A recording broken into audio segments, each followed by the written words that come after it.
Hi submarine friends. Well, my conning tower is ready to come out of the lathe now. I couldn't be happier with the finish, and I couldn't be happier that I finally got to put my 26,000 pound lathe to use that's been sitting here for almost 5 years. So obviously that's quite rewarding. But what I want to touch on is you don't need a 26,000 pound lathe to build your submarine, or even my large lathe in my other shop. Obviously you can just take your parts to machine shops and have them done.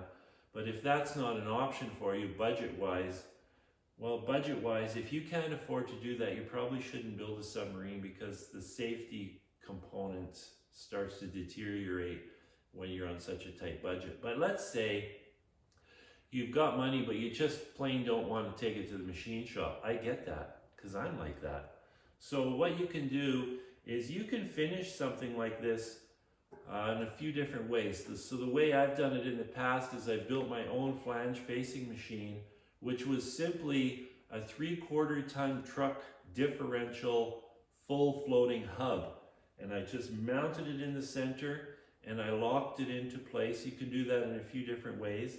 And then I put a hydraulic motor on the back side to rotate the hub. And then I had a piece bolted to the hub that came out this far. It was a 1-inch thick steel plate. And on that I mounted a slide mechanism, and that's where it gets a little tricky. So I had an old lathe sitting around, and I took the slide mechanism off of that. But that was the first iteration of my flange machine. The second version simply had a vise mounted on the outside, and it's one of those vices you buy for like a milling machine where you can just crank the handle and it moves back and forth. And I actually used that as my slide mechanism. It worked pretty good. I think I paid like 89 bucks for that thing. It was cheap. And the precision was pretty good on it. So that's what I used.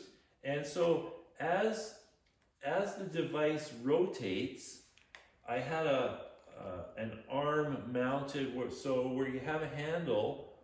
I took the handle off and I mounted a 4-spoke wheel. So it's basically just 4 spokes sticking out. And as it rotated, those spokes hit a trip, and which caused the